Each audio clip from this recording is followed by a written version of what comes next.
You are listening to a Pleasure podcast. For more from our Sex Podcast Collective, visit pleasurepodcasts.com. Welcome back to Private Parts Unknown, a podcast about love and sexuality around the world. I'm Courtney Kosak, and today we are talking about sexy trends, privates. That is right, we are unpacking an Ashley Madison report, their 2024 trend forecast, and I have got their Chief Strategy Officer, Paul, on deck to help me unpack these trends. And you might remember Paul from a couple episodes ago. He was actually a part of our Why Women Cheat series, and we heard from him first then. And so it was really fun to continue the conversation for today's episode. And a big takeaway of this report is just that non-monogamy is on the rise. I think we are seeing that all around in our culture. Polyamory has been on a lot of magazine covers over the past year. They are catering to it with their company, and the generational interpretation of monogamy and non-monogamy is really interesting. So there is a lot of fascinating stuff in today's episode. Let's dive right in. Hi, I'm Paul Keeble. I'm the Chief Strategy Officer at Ashley Madison. Paul, I saw the forecast, the 2024 trends in dating. So I kind of wanted to talk through those with you. So trend number one is that Gen Z was the top cohort to sign up for the site in 2023, even though the majority of them have not been married. Yep. And then there were a couple of recent surveys from 2022 to 2023. People who identify as non-monogamous went up 10% just over the course of a year, which is a ton. So Yeah. I guess let's unpack that first kind of trend.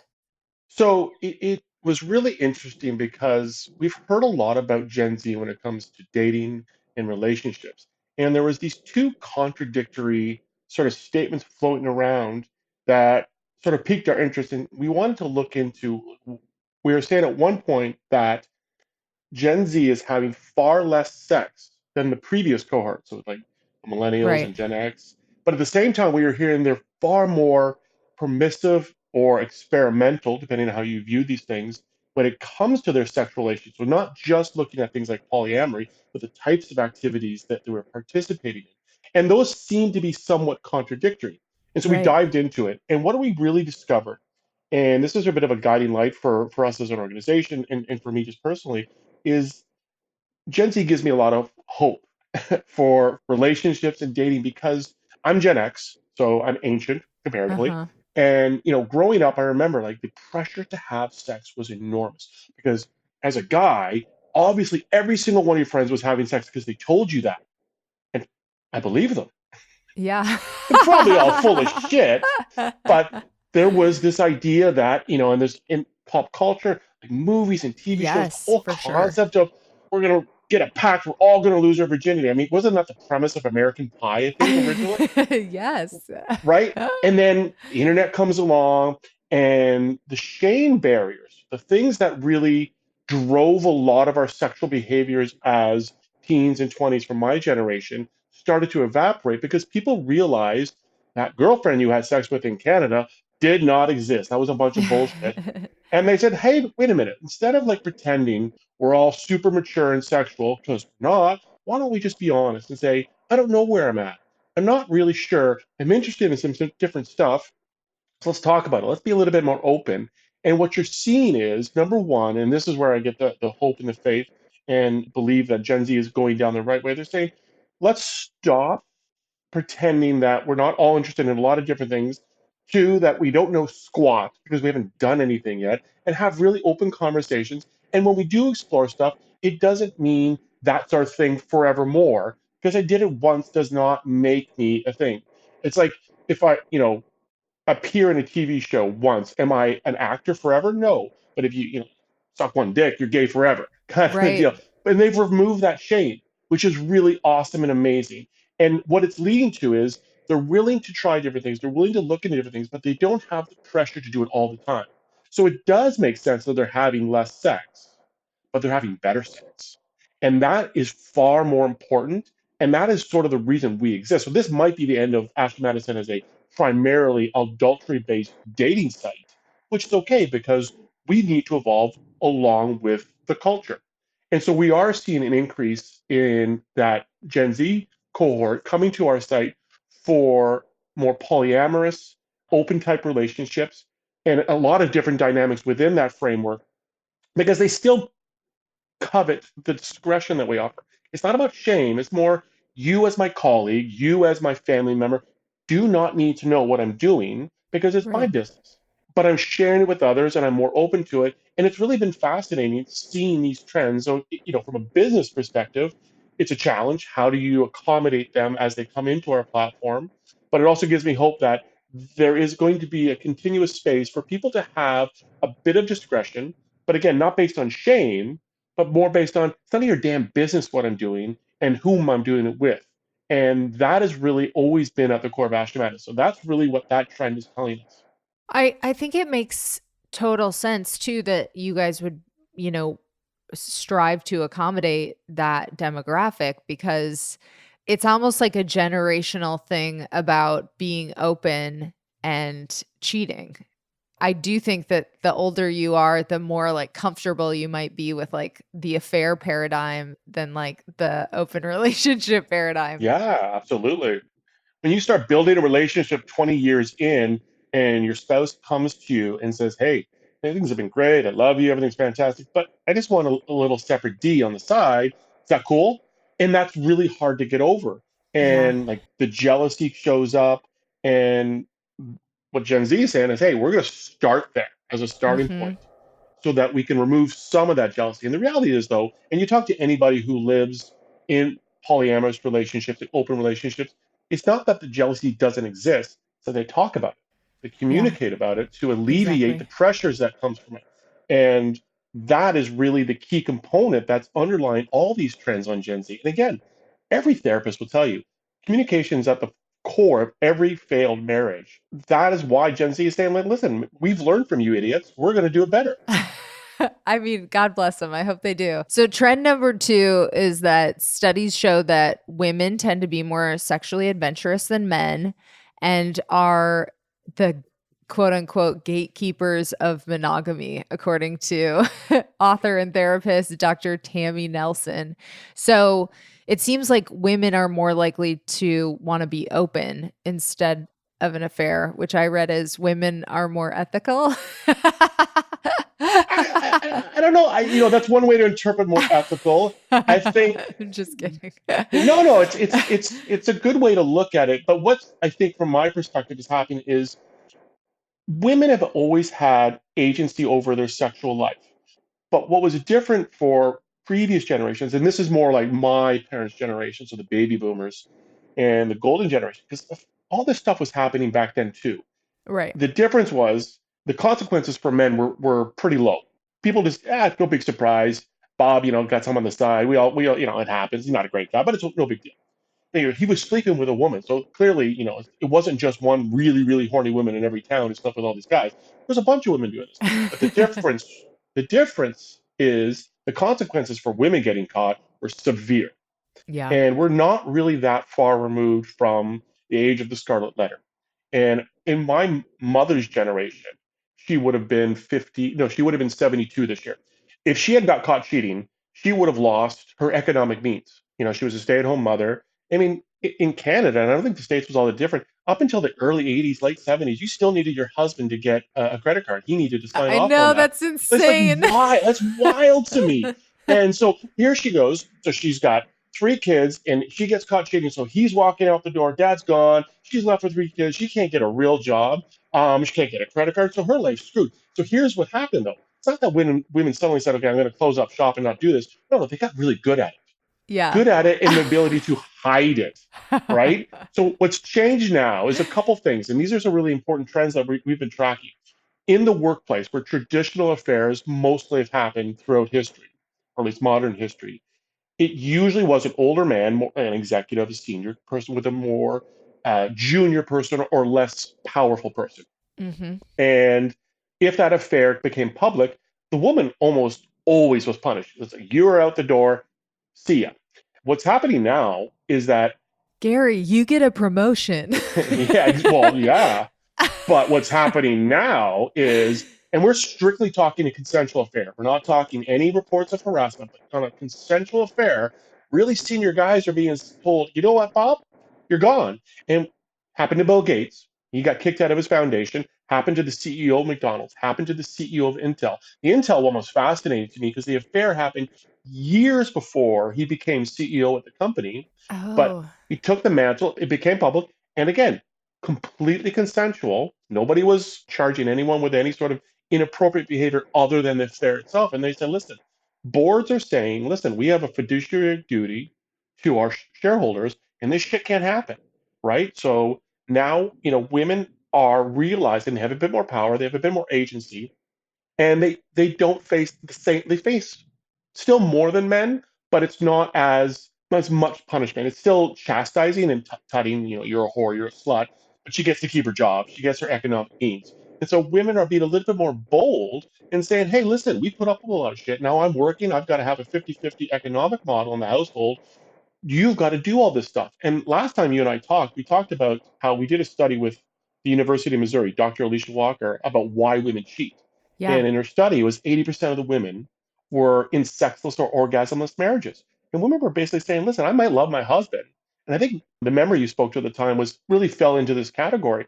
She's like, I love my husband. I love my life. Everything's great. But I'm not going to put up with an absent or shitty sex life. I want good sex. And so that's why women are saying, listen, we control all of this because we're really good at this. You need us. And if you're not willing to do the things to please us, I'm not going to give you sex and I'm going to go have it with somebody else. And so women are just basically saying, hey, we're fed up. You haven't listened to us. We've told you to go find what a G spot is and what a clitoris is. You've done no homework. So this is what's happening now. Okay, so maybe not women are more ethical. There's a lot more going on there. A lot more going on. Hey, privates, ever wish you could use deodorant on your feet or before intimacy to freshen up below the belt? Which, let's face it, sometimes we get stanky down there and you just feel so much more confident initiating if you feel fresh. I know you know what I mean. And that is why I'm so excited to tell you about Lume Whole Body Deodorant. Unlike certain other deodorants, Lume is powered by mandelic acid to deliver outrageous 72-hour odor control everywhere from your pits to your feet, and yes, even your privates. In fact, it was patients' concern about private part odor that originally inspired the OBGYN who invented Lume. Fast forward 6 years later, and her game-changing whole body deodorant has now earned over 300,000 5-star reviews. What? That's a huge number. From people like me who love feeling confident from head to toe, and yes, that involves the middle part. And if you are new to the Lume fam, I have a special offer for you. New customers get $5 off Lume Starter Pack with code PPU at LumeDeodorant.com. I freaking love Lume. I love the solid stick deodorant. I have the clean tangerine and the toasted coconut, and smells so good. The lavender scent is amazing. I love the body wash. I love the wipes, which are great if you are traveling or you are out on the go and you need to freshen up, maybe after the gym if you are in a rush and don't have time to shower. Lume is just the best. And it's seriously safe to use anywhere on your body. It is truly whole body deodorant. That means pits, underboobs, thigh folds, belly buttons, butt cracks, vulvas, and feet. It's baking soda free and paraben free. It's pH balanced for safe use below the belt. So Lume Starter Pack is perfect for new customers. It comes with a solid stick deodorant, cream tube deodorant, and 2 free products of your choice like the mini body wash and deodorant wipes, and free shipping. What? I freaking love free shipping. And as a special offer for Private Parts Unknown listeners, new customers get $5 off a Lume Starter Pack with code PPU at lumideodorant.com. That equates to over 40% off your starter pack when you visit lumideodorant.com and use code PPU. And I promise you, privates, you are not going to be smelling pew anymore, okay? So check it out, lumideodorant.com.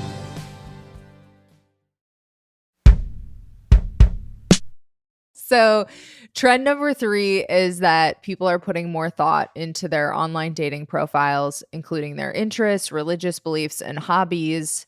And the number of Ashley Madison members who completed their profile with hobbies increased more than 178% from 2022 to 2023. So this makes sense to me. Yeah, and it's both a good thing, but I think it's actually coming out of a bit of a negative aspect of culture, particularly in Western North American culture. We're getting very polarized. Yeah. Um, and whether it's started with politics or not, that's certainly a very large influence, but it's spreading out beyond that. And if I'm a dog person, I'm not going to be hanging out with a cat person, right? And that's a bit of an extreme That's analogy, how but stupid it is. it can be like, I mean, the one that drives me the craziest, and I see this quite a bit, it's like somebody will, you'll go on a first date, whether it's a fair or otherwise, and you'll say, "Oh, you got an Android? Oh, got an iPhone? What's that? Like, I can't do that." I'm like, "Are you seriously looking at my phone? I can't even comprehend the idiocy of that one." So what's happening, and this is where it becomes the good part. People are saying, "Okay, hold on. We've got a lot of different components that make up me. And particularly when it comes to having an affair." And again, I think I talked about this last time. When you're on Tinder or eHarmony or Match, you are presenting your best self because you're looking to find, a life partner or a right now partner, right? So you're Right. looking to have, particularly when you're looking for that life partner, you want to present the best version of yourself, sometimes slightly, edited version, if we can go that far. Whereas the people who come to Ashley Madison generally are like, okay, I'm coming for a very specific need. So if you go back to the women in the study, 80% are in sexless or orgasmless marriages. They want good sex. And they want very specific types of sex usually. And they're going to put that out there because what's the point if you like tall, leggy blondes, but you're not going to spank me? Because Yeah. that's the thing I want and I need. And that's the only thing I give a shit That's about. what I can't get from my husband. Yeah. Yeah, he's not doing that. And so women and men are being a little bit more thoughtful instead of, hey, let's hook up. It's here's me, here's the shit I'm into, this is my body type. Because you're not getting Thor. I'm not Chris Hemsworth. There's no six pack, nor will there ever be one. But that's cool because that's not what a lot of women are looking for. But I check 3 or 4 other boxes and they're like, boom, that's enough. Let's talk. And it's helping facilitate conversations because there is another interesting trend that's more outside of us in the online dating world. It's getting really hard to make matches because a lot of men have given up because women are not quite equal in the workforce, but they're getting there. And they're making expectations a little higher. They're saying, hey, you want to date this? This is awesome. And I make my own money, so I don't need you. So if you want to date me, get your shit together, right? And guys are walking away. But what's happening over our side is people are saying, okay, I got the relationship, but I'm not getting the thing. So to get the thing, here's all the stuff that makes up Paul, and here's what Paul's into, and here's my kinks, here's the things that are my goes and my no goes. And it's helping to ease those initial conversations because I'm sure you've been on 1 or 2 dating apps in your life, and it's exhausting those initial conversations. The same I whole wouldn't do rehash. it. I mean, I like this trend, but when I was on the Tinder is where I met my fiance, but I would just be like, drink, please. That was my pickup line, and it worked like 100% of the time. And Well, so I just did not fill out my profile, and just that was my strategy. But I like this. This is a little more, yeah, I think it's a good holistic. trend. Yeah, it's helping people push out a lot of the barriers that block people from getting to know one another. And in a perfect world, I agree with you. Like, let's just go get a drink and sit down and talk because Yeah. I can accomplish a lot more in a 5 minute conversation than I can with a chat. But I'm from a different world, a different generation. But what's happening is, again, it goes back to what we talked about with the Gen Z people. With the shame barriers coming down, people are a bit more forthright what they're into because they're not as scared of putting that out there. Whatever aspect of their sexuality, people are like, yeah, cool. It's not for me, but. Hmm. I get it. So cool. Good for you. And it helps limit a lot of go nowhere conversations because clearly we're not a match within three or four, chats because you're into X, Y, and Z and I'm into ABC. So never mind. We're avoiding a lot of those mismatches by having people be more forthright and complete their profiles. Yeah. Yeah, that's a really interesting one to think about because it goes a lot of different ways. And also, some people are like putting, in terms of politics and stuff, putting those things on there because they're trying to avoid other people. But I'm also in a mixed political relationship. Oh, bravo. Yeah. This is going to be a tense year for you guys.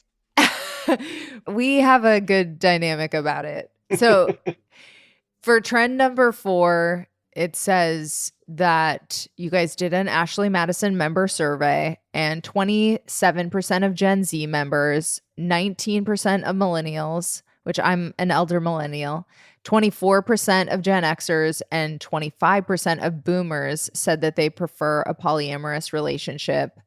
And yeah, polyamory is the new 2024 relationship frontier with Gen Z and women leading the way. Yeah, and what's happening here is people are starting to realize that monogamy shouldn't be the default. There's nothing wrong with monogamy. It works for a significant majority of the population. But we used to live in the dynamic of there was monogamy, and then you're an asshole. Everything else is bad. You were a pervert, you're a deviant, you are Right. a weirdo, whatever you were in the lifestyle, you were a swinger, all those terms equated to weirdo, like not cool, don't let your daughter date that guy. And what people are realizing now is that there are options. And it's interesting because between monogamy and non-monogamy, monogamy is pretty siloed to a degree, but even now, I mean, Dan Savage, really coined this term. He's monogamish. Right. And, I might call that open or polyamorous to a degree. He doesn't. And it's specific because he's like, no, I have a monogamous partner and we have a set of rules that allow us to do things outside of that. Whereas polyamory is slightly different. But when you get into that non monogamous world, the options are insane. There's so many different ways it can come to life. And that can be challenging because trying to understand all the terminology and in the dynamics can be really hard. But again, as we talked about, the Gen Z, they're just more open about it. They're communicating with it, and that's cool. And people are starting to realize that monogamy might not be the thing for them. They're not shitting all over it. Not saying it's a horrible thing, but they Hmm. looked at their mom and dad, they looked at some of their friends, they're like, yeah, that's awesome. It works for you, and I applaud you. But I'm going to go do this other thing and figure out where it works. And some of these things, like maybe you and I are going to talk in 10 years, and we're going to see a lot of people who are in polyamorous relationships to start are going to fall into monogamy 10 or 15 years later because their relationship is going to evolve, and that aspect that they needed then is no longer needed. And I think that is the real insight about these things is that your relationship's going to or should evolve over Yeah. time. I mean, you're still very much in your honeymoon phase. And, I'm a dad, I got two kids, I got teenagers. So things changed over that time. Yes. Nobody became a bad person, no one did anything bad. Things change. And if you don't evolve, that creates a lot of challenges and problems. Yeah, totally. And I think you're right. Like, even within, I mean, I consider myself pretty monogamous, but I think even people that are in that category today, it's like, I got a happy ending massage in Japan. And, my partner and I are talking about going to a sex party, not really to have sex with other people, but to have sex with each other. I think people are just thinking of monogamy in just more interesting ways too. Yeah, people are challenging the norms. Yeah, for sure.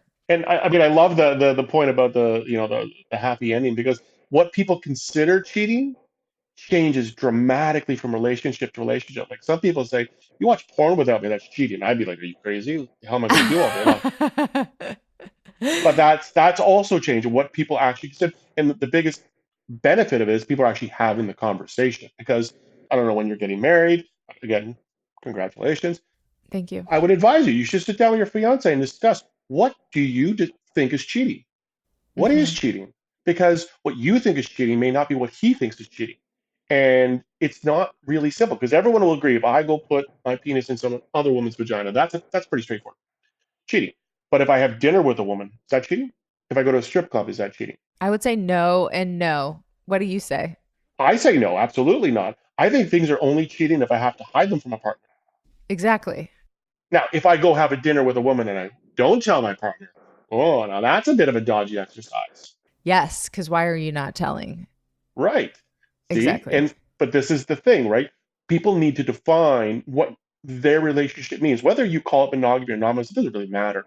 You have to define the boundaries of what's acceptable. Because I remember I was chatting with a member, this is a couple of years ago, and she was in a polyamorous relationship, an open relationship with her partner, but they had defined set rules. And she kind of like, I really like the rules. So I'm here cheating. He doesn't know about it.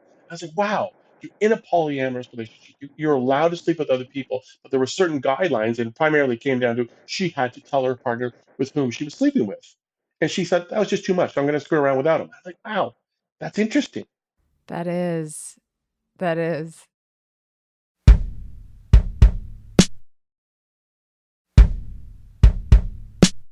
So, okay, we have all these new definitions of what a modern relationship can look like that include all these non-monogamous iterations.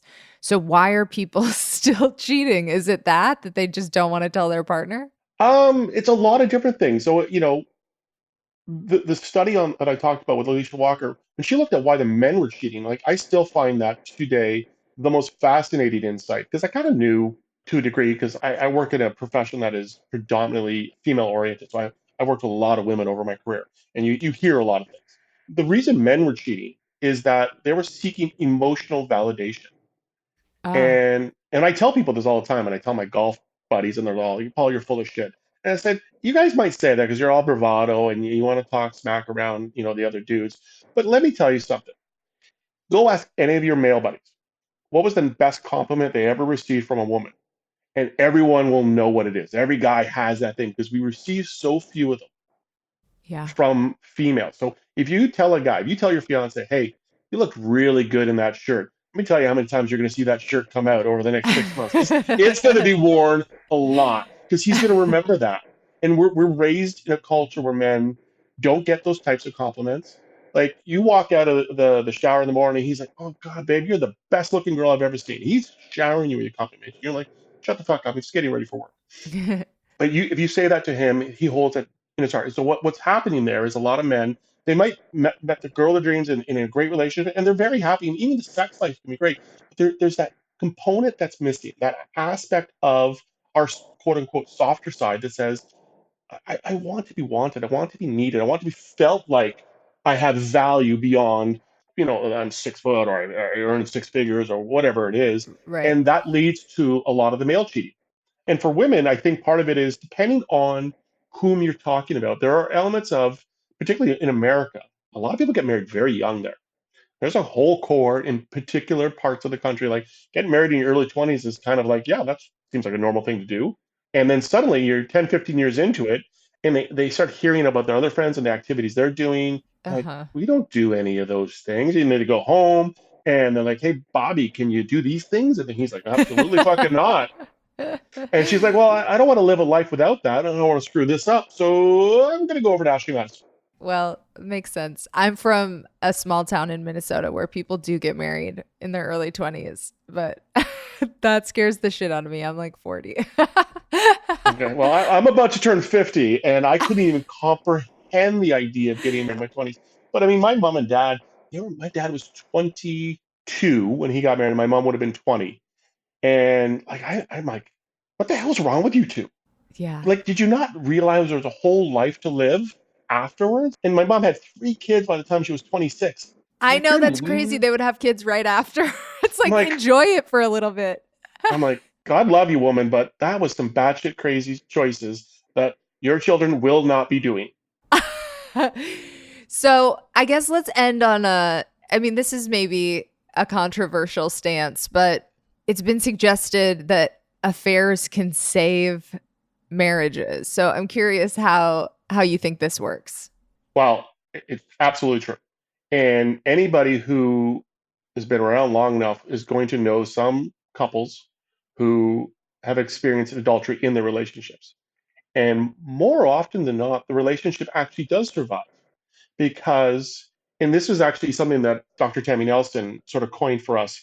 often people will get into can opener affairs, and they will intentionally get caught because they've been telling their spouse their needs are not being met, and their spouse either is unwilling to listen, not understanding, they're just not getting the message. And the partner is like, I don't want this to blow up. I don't want this to end. I don't really want to cheat, but I'm going to go do it and I'm going to get caught and force the conversation so you get how serious this is. And what Ah, happens there is the partner can either accept the message that says, I didn't really want to do this, but I couldn't get you to listen and understand. And this happens on both sides. This is not just women doing this, men and women do this. And more often than not, the relationship not just survives, thrives.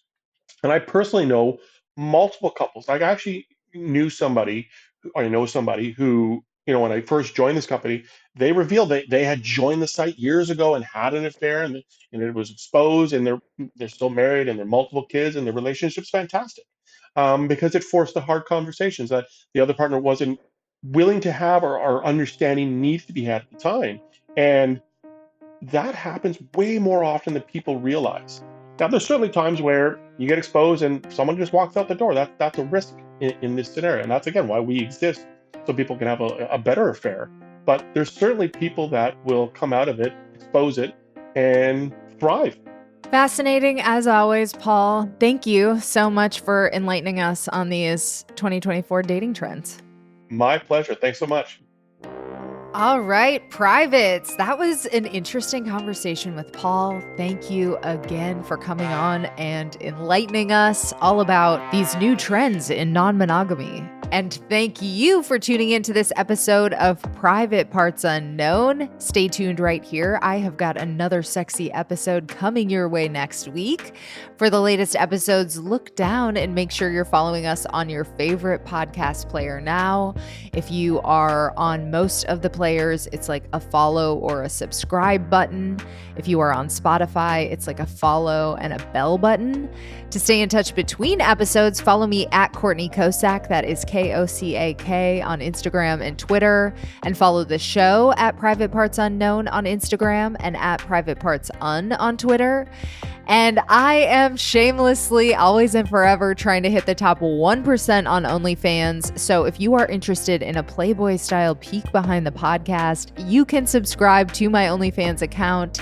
It is onlyfans.com/CocoPeepShow, and it is a very horny way to help support the show. I very much encourage you to subscribe. So if you are interested, join me on onlyfans.com/CocoPeepShow. Of course, subscribe to our newsletter. It is privatepartsunknown.substack.com, and there is a link for that in the episode description. Subscribe to the Private Parts Unknown YouTube channel for a video version of a bunch of episodes. It is youtube.com/privatepartsunknown. That is youtube.com/privatepartsunknown. And check out my other podcasts for more of my audio creations. I have The Bleeders about book writing and publishing, and Podcast Bestie, which is a best friend to podcasters trying to grow and monetize their shows. And shout out to Amy Rausch for the bomb-ass theme music. For more info about Amy and her music, check out amyrausch.com. That is Amy, RAASCH.com.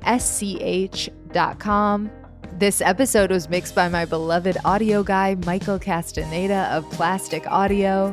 And after enjoying this content, could we ask you for a quick favor? Just go to ratethispodcast.com/private and give us a 5-star rating and review.